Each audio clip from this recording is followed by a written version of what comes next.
Hello बच्चों। तो चलिए इस प्रश्न को पढ़ते हैं। बिंदु 0, a से होकर जाने वाली दो सरल रेखाओं के समीकरण ज्ञात कीजिए जिनकी बिंदु 2a, 2a से दूरी a है। तो देखो प्रश्न हमें क्या बोल रहा है। बिंदु 0, a से होकर जाने वाली हमें दो सरल रेखाओं के समीकरण ज्ञात करने हैं जिनकी बिंदु 2a, 2a से जो दूरी है वो a है। तो प्रश्न में आगे बढ़ने से पहले इस प्रश्न से संबंधित जो मुख्य अवधारणा है उसकी हम चर्चा कर लेते हैं। तो देखो मुख्य अवधारणा, बिंदु बिंदु x1, y1 की रेखा ax plus by plus c बराबर 0 से दूरी d हो तो d का मान क्या आता है हमारे पास में, मापांक ax1 plus by1 plus c बट्टा में वर्गमूल a square plus b square, ये होता है सूत्र दूरी का।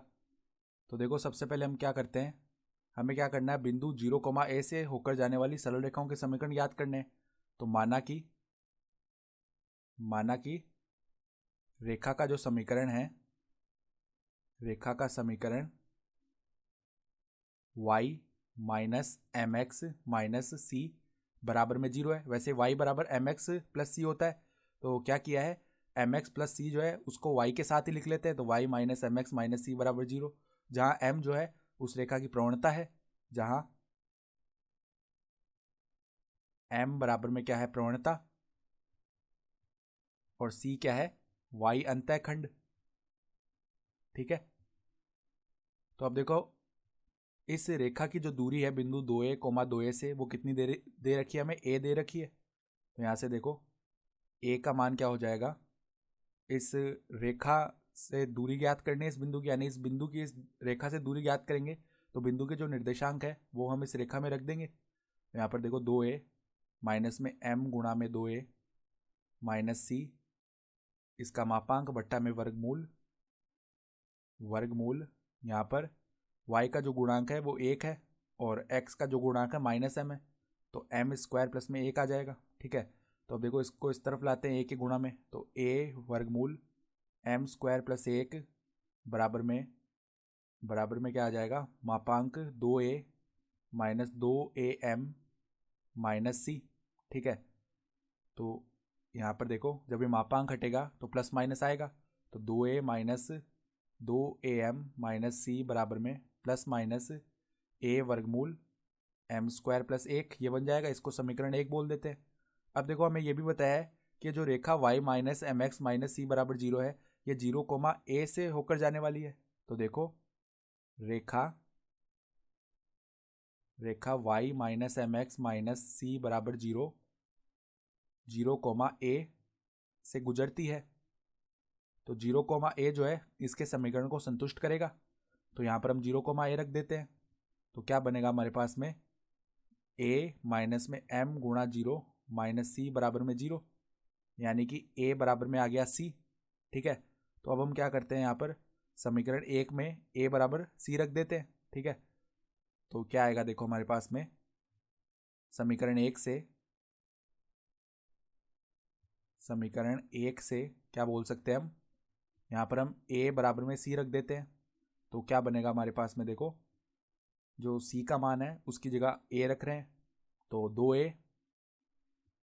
2a माइनस 2am, माइनस में देखो c लिखा हो उसकी जगह a लिख लिया, बराबर में क्या है, प्लस माइनस a वर्गमूल m स्क्वायर प्लस 1। तो ये क्या बनेगा देखो, a माइनस में 2am बराबर में प्लस माइनस a वर्गमूल m स्क्वायर प्लस 1। तो अब देखो यहाँ से हम a को बेनिश निकाल लेते हैं, तो क्या आ जाएगा, 1 माइनस 2m बराबर में प्लस माइनस a वर्गमूल m स्क्वायर प्लस में 1। तो a से a भाग हो गया, तो क्या बचा, 1 माइनस 2m बराबर में प्लस माइनस वर्गमूल m स्क्वायर प्लस 1। अब दोनों तरफ हम वर्ग कर देते हैं, तो यहाँ पर तो बनेगा 1 प्लस में 4m स्क्वायर माइनस में 4m, और यहाँ पर देखो वर्ग किया तो धनात्मक आ जाएगा m स्क्वायर प्लस में 1। ठीक है। तो अब देखो इस m स्क्वायर को इस तरफ लाएंगे तो 3m स्क्वायर बना। ठीक है। माइनस में है 4m और 1 से 1 कट चुका है। ठीक है। बराबर में 0 है। तो अब देखो यहाँ से m को उभयनिष्ठ निकाल सकते हैं, तो m को जैसे उभयनिष्ठ निकाला तो क्या बना, 3m -4 बराबर में 0। तो m का जो एक मान है वो तो आ जाएगा 0 और m का दूसरा मान आ जाएगा 4/3। ठीक है, अतः जो हमारे पास में सरल रेखाओं का समीकरण है, अतः अभिष्ट सरल रेखाओं का समीकरण, सरल रेखाओं का समीकरण क्या है, y बराबर mx प्लस सी। तो y बराबर में mx प्लस सी है। तो एक बार तो देखो m का मान 0 रख देते हैं, c का मान a आया हुआ है। तो एक तो देखो y बराबर में 0 गुणा x प्लस में a। ठीक है, तथा y बराबर में एक बार m का मान 4/3 रख दिया, 4/3 x प्लस में a।